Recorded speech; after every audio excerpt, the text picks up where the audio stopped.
అందరికీ మధ్యాహ్నమ్మ. మనం ధన్యుడు అనేటువంటి పాఠ్యభాగాన్ని చెప్పుకుంటున్నాం. ఈ పాఠ్యభాగంలో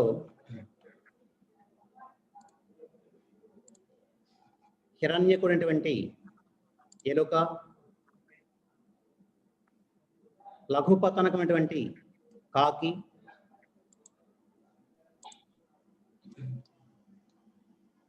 మంథరుడైనటువంటి తాబేలు స్నేహం ద్వారా సంపద పొందిన స్నేహ సంపదను పొందిన విషయం గురించి చెప్పడం జరుగుతోంది. ఒకనాడు లఘుపతనకమైనటువంటి కాకి తన మిత్రుడైనటువంటి హిరణ్యకుడైనటువంటి ఎలుకను తన ప్రాచీన స్నేహితుడైనటువంటి మంథరకుడైనటువంటి తాబేలు వద్దకు తీసుకుని వెళ్ళటం, అక్కడ ఆ మంథరకునితో ఈ హిరణ్యకుణ్ణి అనగా ఎలుకను పరిచయం చేయటం జరుగుతుంది. మంథరకుడు హిరణ్యకునితో మాట్లాడుతూ, పట్టణముల యందు నివసించవలసిన నీవు ఈ నిర్జన ప్రదేశంలో ఎందుకుంటున్నావు అని అడిగినప్పుడు తన వృత్తాంతాన్ని హిరణ్యకుడు చెబుతూ, తాను పూర్వం ఒక పట్టణంలో ఉండేవాడినని, అక్కడ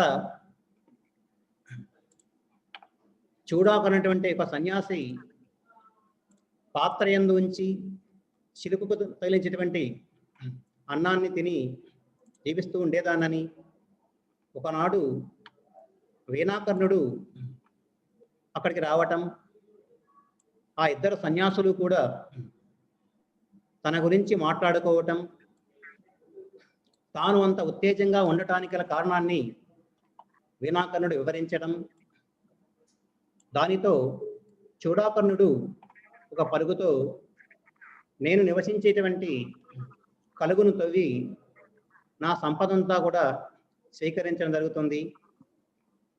సంపద కోల్పోయేటువంటి నేను బాగా నిరాశతో కృంగి కుషించాను.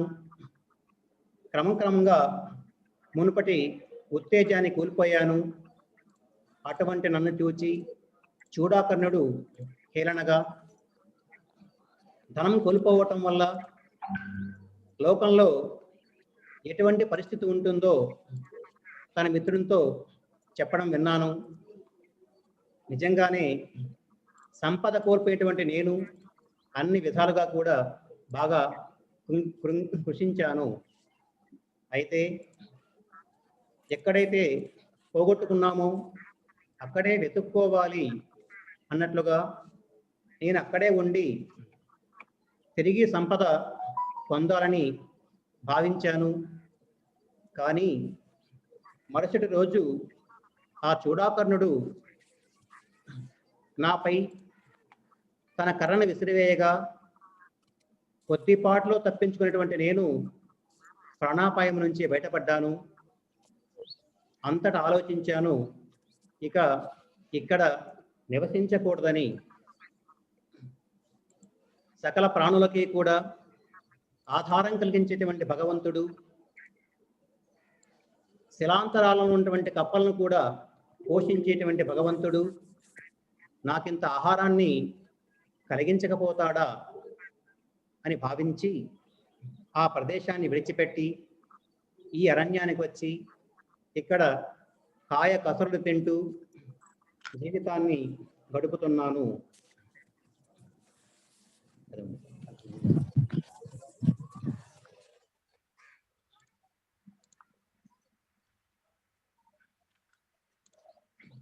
ఇక్కడికి వచ్చిన తర్వాత లఘుపతమైనటువంటి మంచి మిత్రుని యొక్క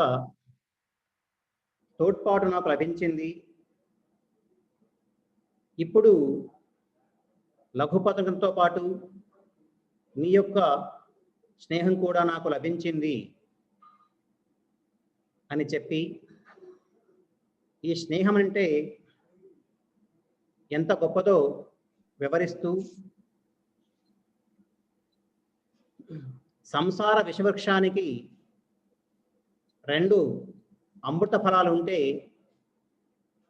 వాటిలో ఒకటి అద్భుతమైనటువంటి కావ్య సాహిత్య పఠన ఆస్వాదము, రెండవది మంచి మిత్రుల యొక్క కలయిక. ఇది ఈ సంసార విషవృక్షానికి ఉన్నటువంటి 2 అద్భుతమైన ఫలాలు అని ఆ స్నేహం యొక్క గొప్పతనాన్ని వివరిస్తూ ఆ హిరణ్యకుడు తన వృత్తాంతాన్ని వివరించాడు. అప్పుడు ఆ మాటలు వినేటువంటి మంథరకుడు ఏమన్నాడో మనం ఇప్పుడు చెప్పుకుందాము.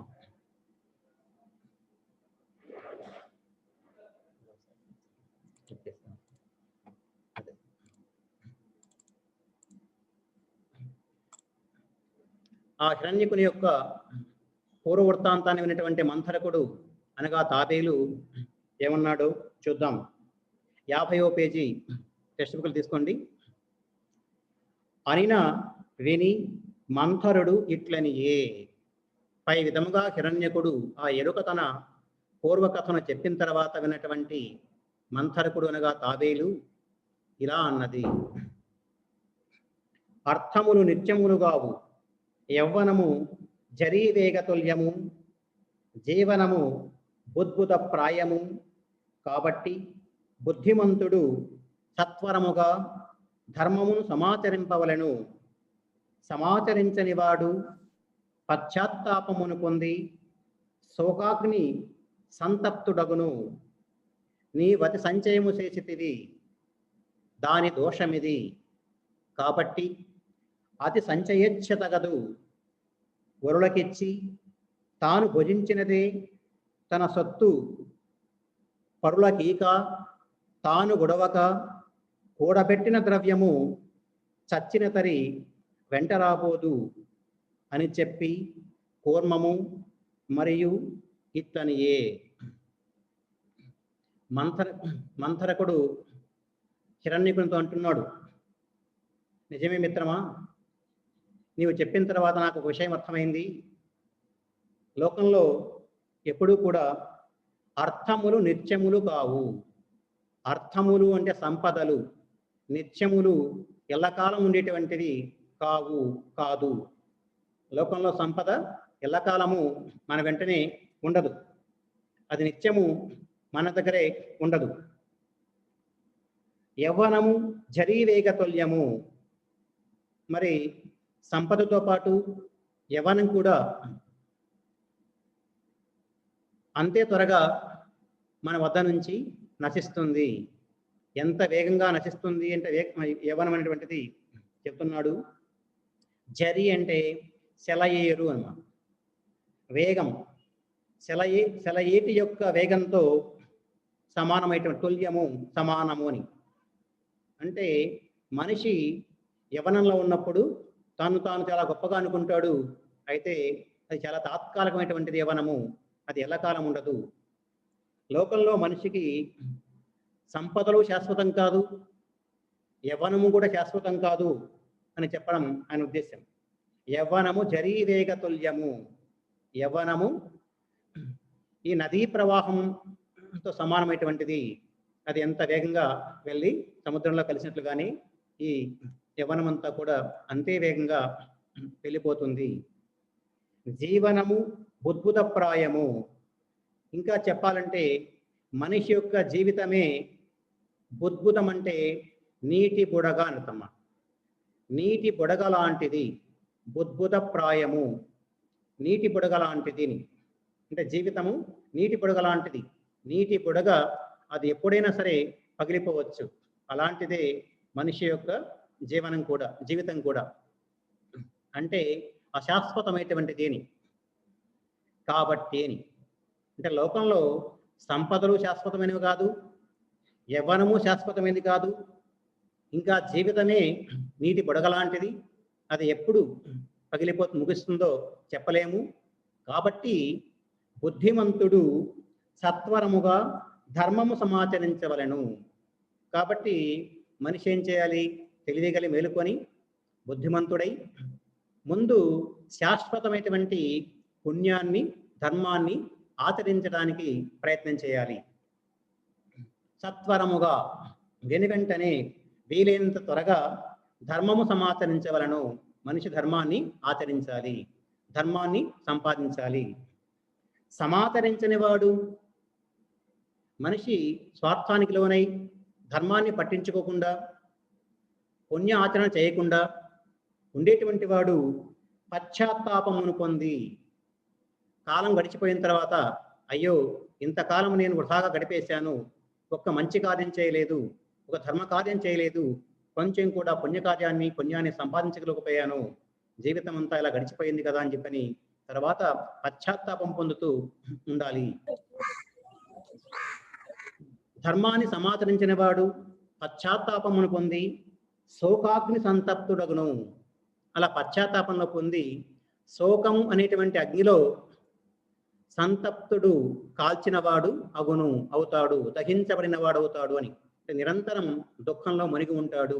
జీవితం అంతా గడిచిపోయింది, ఒక మంచి పని చేయలేదు, ఎవరికి ఇంకా ధర్మం ఆచరించలేదు, ఇలా నా జీవితం అంతా ముగిసిపోయింది కదా అని చెప్పని తాను నిరంతరం ఆ శోకాగ్నిలో మునిగి ఉంటాడు, ఆ ధర్మాన్ని ఆచరించని వాడు. నీవు అతి సంచయితము చేసేటివి. హిరణ్యకునితో అంటున్నాడు ఆ మంథరకుడు, అంటే తాబేలు అంటుంది ఎలుకతో, నీవు మరి ధనాన్ని చాలా కూడబెట్టావు, వాస్తవానికి దాన్ని ఎప్పటికప్పుడు అందరికీ పంచి ధర్మాన్ని నీవు సంపాదించవలసి ఉండేది. అలా చేయకుండా ఆశతో నీవు అతి సంచయితము చేసేటివి. మిక్కిలి దురాశపడి ఎక్కువ కూడబెట్టావు. సంచయనం అంటే కూడబెట్టడం, అతి సంచయనం చాలా ఎక్కువగా కూడబెట్టడం జరిగిందనమాట. నీవు ఈ ధర్మాన్ని మరచి, పరోపకారాన్ని మరచి స్వార్థంతో ఎక్కువ కూడబెట్టావు, దాని దోషం ఇది. మరి ధర్మాన్ని మరిచావు కాబట్టి, మిక్కిలి దురాశతో కూడబెట్టావు కాబట్టి దాని యొక్క దోషమే, ఆ దోషం యొక్క ఫలితమే ఇది.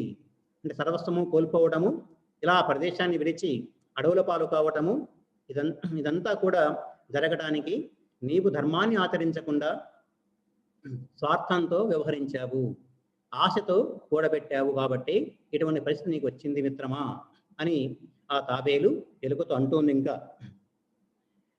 కాబట్టి అతి సంచయిచ్చ తగదు.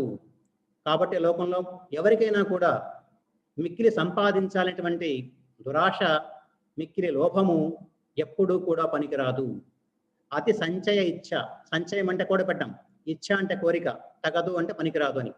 మిక్కిలి కూడబెట్టాలి, ఇంకా సంపాదించాలి అనేటువంటి ఆ కోరిక, ఆ దురాశ అనేటువంటిది లోకంలో ఎవరికీ కూడా పనికిరాదు. వరులకిచ్చి తాను భుజించినదే తన సొత్తు. లోకంలో ఎవరైనా సరే ఉన్నదాంతో తాను భుజించడం, ఇతరులకి పంచడం, వరులకు ఇతరులకు ఇచ్చి పంచటం, తాను భుజించటం, ఇదే తన సొత్తు అని భావించాలి.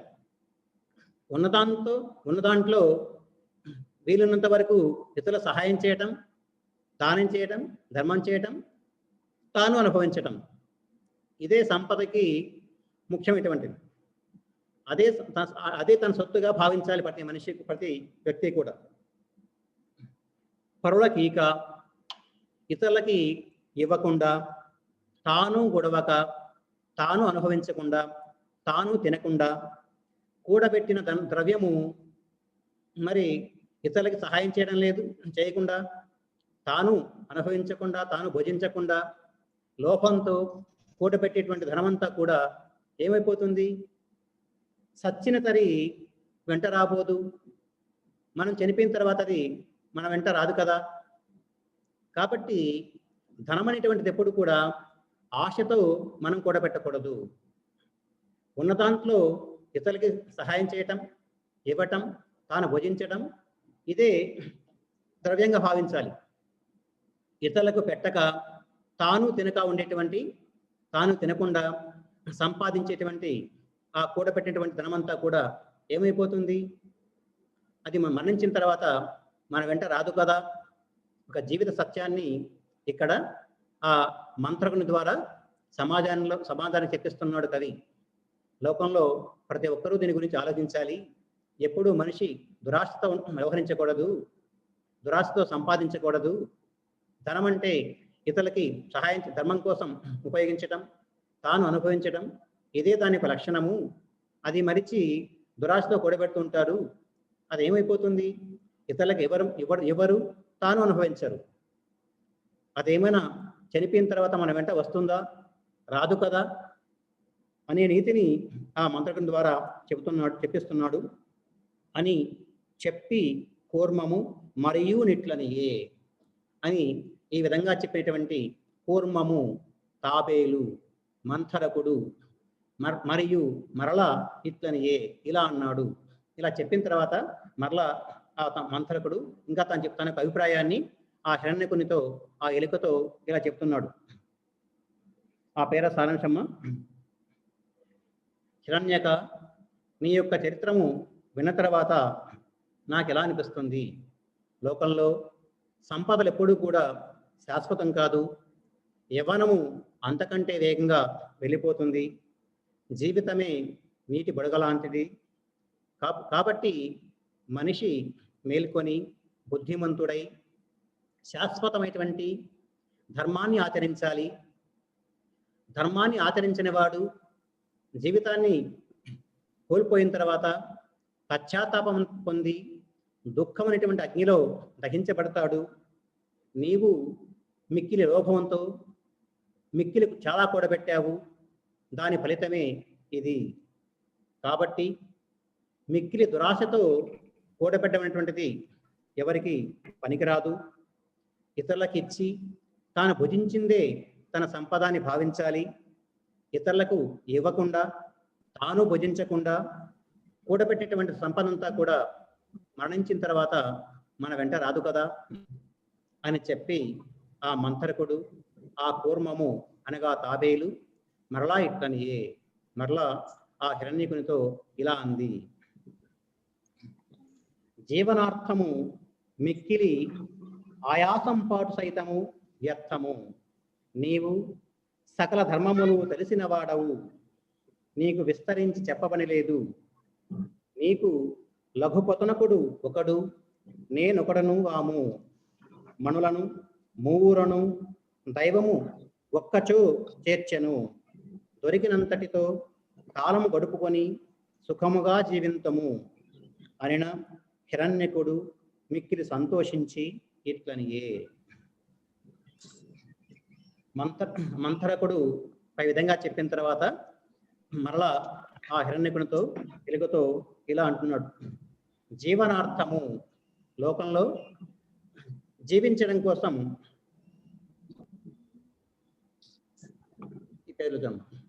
జీవనార్థము మిక్కిలి ఆయాసపాటు సైతము వ్యర్థము. ఏదో బ్రతుకు తెరువు కోసం మిక్కిలి ఆయాసపడ్డము, మిక్కిలి ఆశపడ్డమైనటువంటిది పనికిరాదు.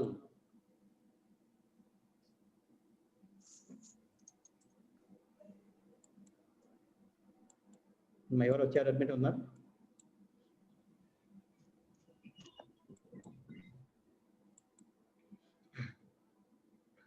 కాబట్టి లోకంలో జీవితం కోసం, బ్రతకడం కోసము మిక్కిలి ఆయాసపడంటే మిక్కిలి శ్రమించడం అటువంటిది, అనవసరమైనటువంటి వ్యయ ప్రయాసలు పడ్డమటువంటిది అనవసరము, వ్యర్థము. నీవు సకల ధర్మములు తెలిసిన వాడవు, నీకు అన్నీ తెలుసు, అన్ని ధర్మాలు తెలిసిన వాడవు, జీవితంలో గొప్ప అనుభవాన్ని పొందేటువంటి వాడవు నీవు హిరణ్యక.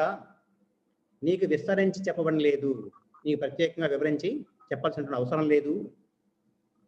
నీకు ఇక్కడ ఇద్దరు స్నేహితులు ఉన్నాం. నాకంటే ముందు నీకు ఈ లఘుపతనకుడు స్నేహితుడు. ఇప్పుడు నేను నీ స్నేహాన్ని పొందాను. ఇప్పటి నుంచి ఈ లఘుపతనకుడు ఒకడు వేరుగాను, నేను వేరుగాను కాదు. మన ముగ్గురము కూడా కలిసి లఘుపతంగుడు నేనొకడును గాము. అంటే ఆ లఘుపతంగుడు ఒకడు, నేనొకడు, అంటే మేము వేరు కాదు, మనందరం కలిసి మనలను మూవురును కూడా, మన ముగ్గురిని కూడా దైవము ఒక్కచోట చేర్చాడు. భగవంతుడు మన ముగ్గురిని ఒక చోట చేర్చాడు. ఇప్పటి నుంచి ఆ లఘుపతుడు, నీవు, నేను, మన ముగ్గురం కూడా ఆ భగవంతుని అనుగ్రహం చేత ఒక చోట చేరబడ్డాము. మనం అందరికి ఇప్పటి నుంచి స్నేహంతో ఉంటూ దొరికినంతట్లో కాలం గడుపుతూ సుఖంగా జీవిద్దాము అని ఆ మంథరకుడు హిరణ్యకునితో పలికిన పిమ్మట ఆ మాట విన్నటువంటి హిరణ్యకుడు మిక్కిలి సంతోషించి ఇట్లనియే. ఆ మంథరకునితో మాట్లాడినటువంటి హిరణ్యకుడు చాలా సంతోషించాడు. ఎందుకంటే మిక్కిలి బాధలో తూకున్నటువంటి తన యొక్క చరిత్ర విన్న తర్వాత తనను ఓదారుస్తూ, నీవు సంపద కోల్పోవడం వల్ల అనేటువంటిది మిక్కిలి బాధాకరం అయినప్పటికీ కూడా దానికోసం చింతించాల్సిన అవసరం లేదు. ఎందుకంటే సంపద ఎల్లకాలము ఎప్పుడు ఒక దగ్గర ఉండదు. అది కొద్ది కాలం ఉంటుంది, పోతూ ఉంటుంది. అది అశాశ్వతమైనటువంటిది. కనుక దానికోసం నీవు చింతించొద్దు, బాధపడద్దు. ధర్మాన్ని కాపాడడం కోసం మనం ప్రయత్నం చేయాలి. ధర్మాన్ని సమాచరించడం కోసం మనం ప్రయత్నం చేయాలి. జీవితంలో ఎప్పుడు కూడా ఆశతో ధనం సంపాదించకూడదు. ఉన్నదాంతో ఇతరులకు సహాయం చేయటం, తాను అనుభవించడం, తద్వారా జీవితాన్ని గడపాలి తప్ప ఇతరులకు ఇవ్వకుండా, తాను భుజించకుండా కూడబెట్టిన ధనము అది ఎప్పటికైనా నశించేటువంటిదే తప్ప చనిపోయినప్పుడు మన వెంట వచ్చేటువంటిది కాదు అని చెప్పేసి అని విషయాన్ని చెప్పి అతన్ని ఊరడింపజేశాడు ఆ హిరణ్యకుణ్ణి ఈ మంథరుడు. ఇంకా జీవితం కోసం అనవసరమైనటువంటి ఆయాసం కూడా పనికిరాదు.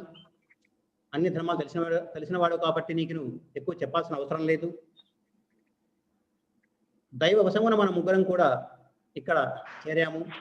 ఇప్పటి నుంచి మన ముగ్గురం కూడా మిక్కిలి స్నేహంగా ఉంటూ జీవితాన్ని సుఖంగా గడుపుతాము అని పలుకుగా విన్నటువంటి హిరణ్యకుడు చాలా సంతోషించాడు.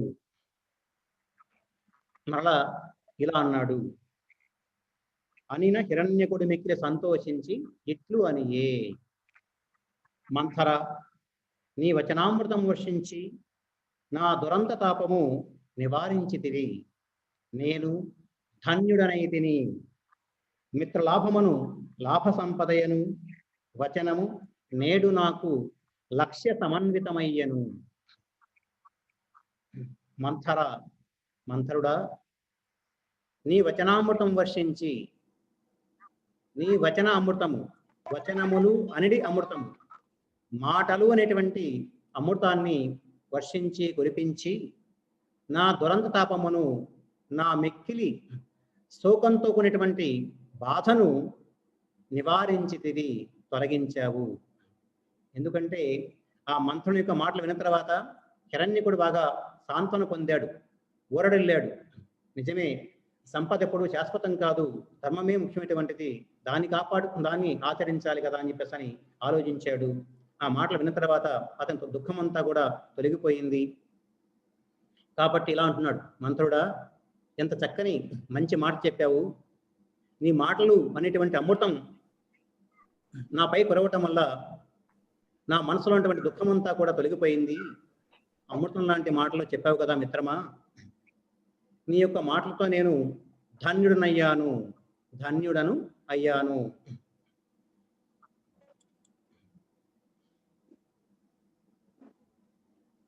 చివరిగా అంటున్నాడు ఆ హిరణ్యకుడు అనేటువంటి మాట, నీ వచనామృతము వర్షించి నా దురంత తాపము నివారించితివి. నాలంటువంటి ఆ దుఃఖమంతా కూడా పోగొట్టావు నీవు. నేను ధన్యుడను అయితిని. ధన్యుడు అంటే జన్మను సార్థకం చేసుకున్నవాడు. ఇంతకుముందు చెప్పినమ్మ, నా జీవితము సార్థకమైంది, నీ వంటి మిత్రుడు నాకు లభించాడు కదా అని చెప్పేసి అని హిరణ్యకుడు చెబుతూ, మిత్రలాభము అనేటువంటి లాభ సంపద, స్నేహం అనేటువంటిది ఎప్పుడు కూడా లోకంలో మంచి లాభాన్ని, ప్రయోజనాన్ని చేకూరుస్తుంది. అని ఏదైతే పెద్దలు చెప్పారో ఆ మిత్రలాభం అనేటువంటి లాభ సంపదను ఇప్పుడు నీ యొక్క మాటల ద్వారా నేను పూర్తిగా గ్రహించాను, పూర్తిగా అనుభవించాను. ఆ విషయాన్ని చెప్తున్నాడు. వచనము నేడు నాకు లక్ష్య సమన్వితమయ్యను. లక్ష్య సమన్వితం అంటే స్నేహం యొక్క లక్షణం ఇది అని ఇప్పటి వరకు మనం విన్నాం. ఆ లక్షణం కాస్త నీ యొక్క మాటలు అనేటువంటి లక్ష్యం ద్వారా నాకు సమన్వయం చేయబడ్డాయి. చక్కగా ఉదాహరణపూర్వకంగా అనుభవపూర్వకంగా నాకు తెలిసి వచ్చింది. ఒక స్నేహితుడు అంటే మనకు ఎంతో గొప్ప అండ. మంచి స్నేహం అనేటువంటిది ఎప్పుడు కూడా గొప్ప లాభము, గొప్ప ప్రయోజనం చేకూరుస్తుంది అని ఏదైతే పెద్దలు చెప్పారో అది ఇప్పుడు నాకు నీ యొక్క మాటల ద్వారా అనుభవంలోకి వచ్చింది కదా. లక్ష్య సమన్వితం కావడం అంటే పూర్తిగా నాకు అనుభవంలోకి, ఒక ఉదాహరణపూర్వకంగా అనుభవంలోకి వచ్చింది అని ఆ హిరణ్యకుడు మంత్రునితో పలికాడు అని. మంత్రుని యొక్క మాటలు విన్నటువంటి హిరణ్యకుడు, మిత్రమా మంథర, నీ అమృతం వంటి మాటల చేత నా మనస్సులోని దుఃఖాగ్ని తొలగిపోయింది. నేను నీ వంటి మిత్రుడు లభించడం వల్ల జన్మధన్యత పొందాను.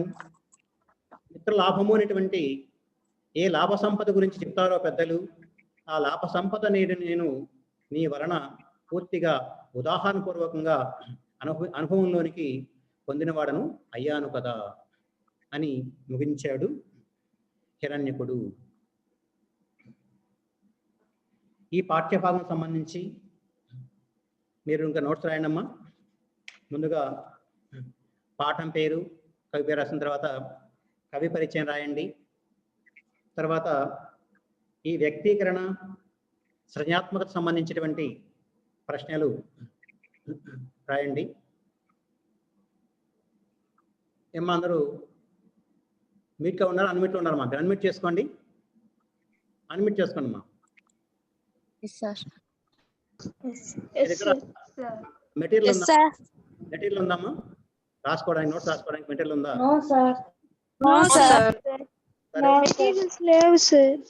ఈ మధ్య నేను ఈ పాఠశాల పుస్తకాలు కొందరికే మమ్మల్ని మీరు ఇచ్చారు కదా, ఆ పాఠశాల పుస్తకాలలో పాఠం ప్రకారంగా నోట్స్ ఇచ్చున్నారు, ప్రశ్నలు జవాబులు ఇచ్చున్నారు. వాటిని నేను మీకు ఆ వాట్సాప్ గ్రూప్ ద్వారా పంపిస్తాను. ఈ పాఠం వరకు పంపిస్తాను ప్రస్తుతానికి. ఆ ప్రశ్న జవాబులు రాసుకోండి. తర్వాత అలాగే ఇందులో ఉన్నటువంటి పదజాలము, ఉత్పత్త్యర్థాలు అయితేనేమి, వ్యాకరణ అంశాలు అన్నీ కూడా మొత్తం నేను ఒక 4 పేజీల వరకు నోట్స్లో రాస్తున్నాను. దీన్ని కూడా మీకు నేను ఈ వాట్సాప్ గ్రూపుల ద్వారా ఇప్పుడే పంపిస్తాను, మా క్లాస్ సెంటర్ పంపిస్తాను. నోట్స్ కూడా మీరు దాంట్లో రాసుకోండి. దీనికి ముందు ఆ పాఠశాలలో ఉన్నటువంటి ప్రశ్న జవాబులు పంపిస్తాను. ఇక్కడ ఏవైతే ప్రశ్నలు ఉన్నాయో వాటికి సంబంధించినటువంటి సమాధానాలు అన్నీ కూడా ఆ పాఠశాల బుక్లో ఉన్నాయి. వాటిని నేను మీకు వాట్సాప్ ద్వారా పంపిస్తాను. మీరు ఈ పాఠం నోట్స్ను పూర్తి చేసుకోండి. ఈ పాఠం నోట్స్ పూర్తయిన తర్వాత రెండవ ఎఫ్ఏ 2 కూడా ఉంటే ఉండొచ్చు అంటున్నారు. ఈ లోపల మనకి 23 పాఠశాల ఓపెన్ అయితే మీరు అంతగా రావడం జరిగితే ఇంకా ఇబ్బంది అయితే ఉండకూడదు. సరేనమ్మా.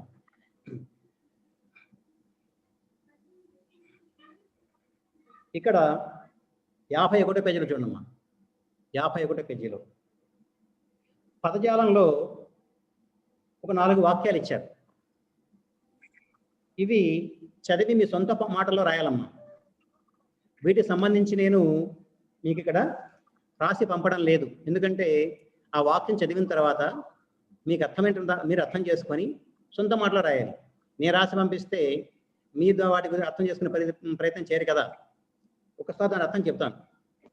ఈ వాక్యాలు గ్రాంధిక భాషలో ఉన్నాయి. మన పాఠ్యభాగంలో ఉన్నటువంటి వాక్యాలు 4 తీసుకొని ఇక్కడ పెట్టడం జరిగింది. వాడు చదివి ఆ వాక్యాన్ని సొంత మాటలో రాయాలి మీరు. ఉదాహరణకి, బుద్ధిహీనత వల్ల సమస్త కార్యములు నిధాగ నదీపూరమునట్లు వినాశము నందును. పాఠం మధ్యలో వచ్చినప్పుడు చెప్పాను మీకు. బుద్ధిహీనత వల్ల ఏం జరుగుతుంది అని చెప్పంటే అన్ని కార్యాలు నశిస్తాయి. బుద్ధిహీనత వల్ల, బుద్ధి నశించడం వల్ల, బుద్ధిహీనత వలన అర్థం.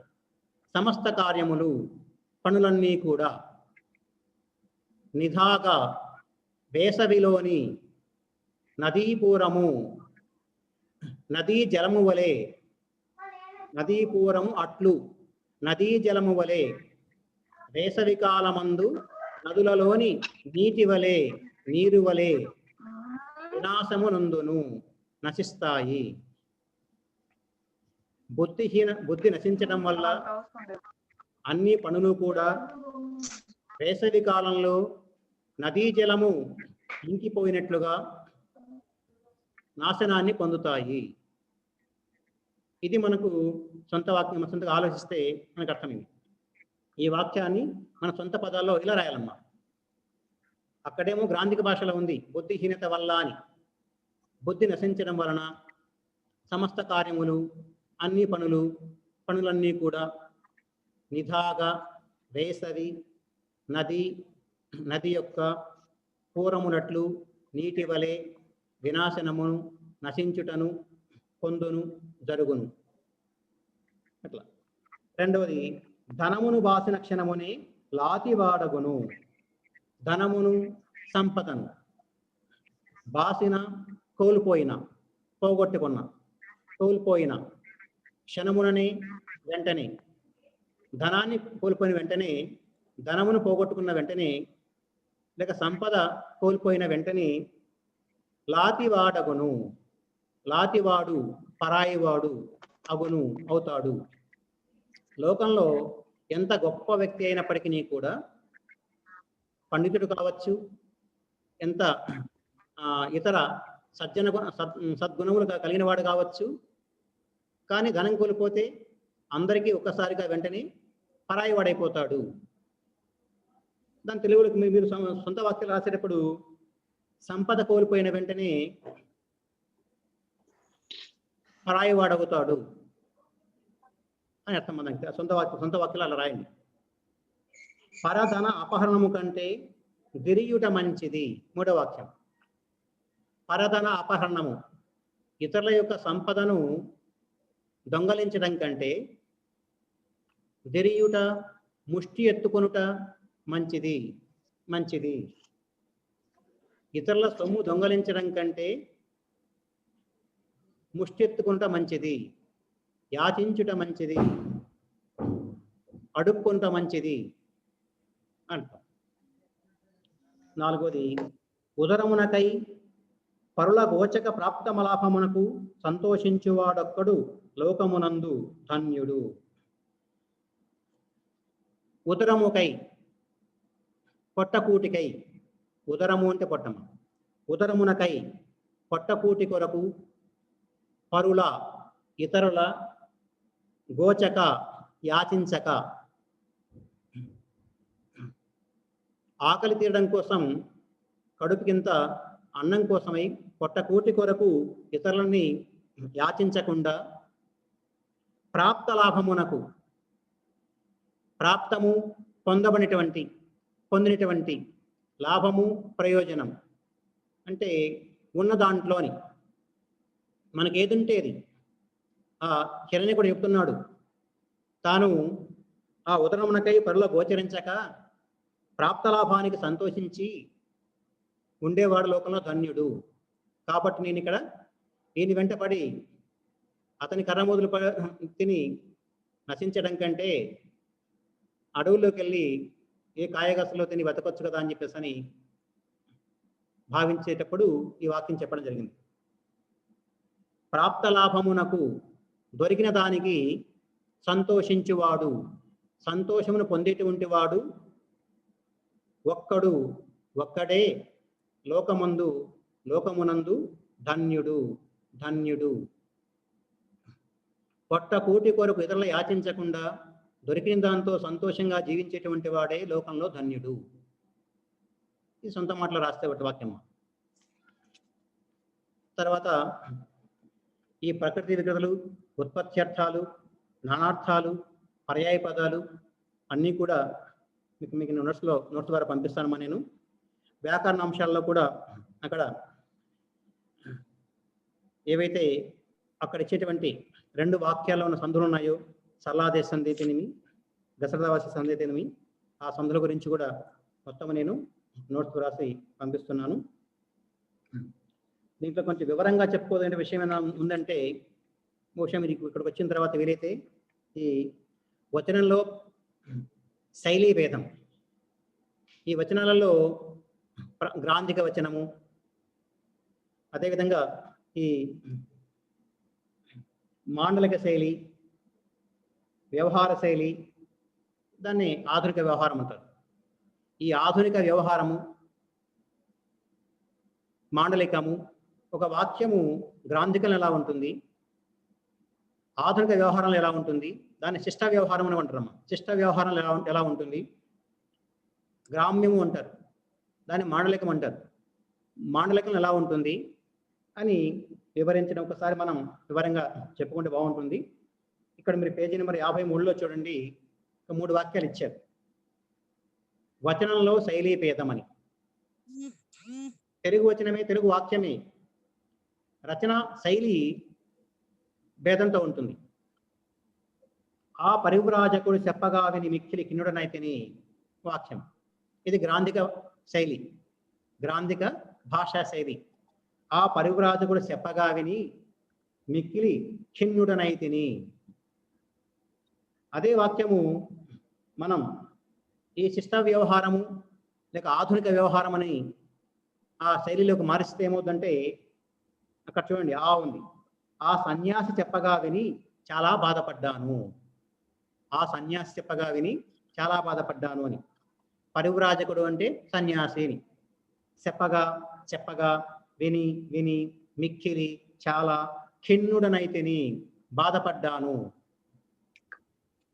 అదే వాక్యము గ్రామ్యంలో అయితే, మాండలికంలో అయితే ఎలా ఉంటుంది, ఆ సన్యాసి చెప్పింది విని శానా దుఃఖం వచ్చింది.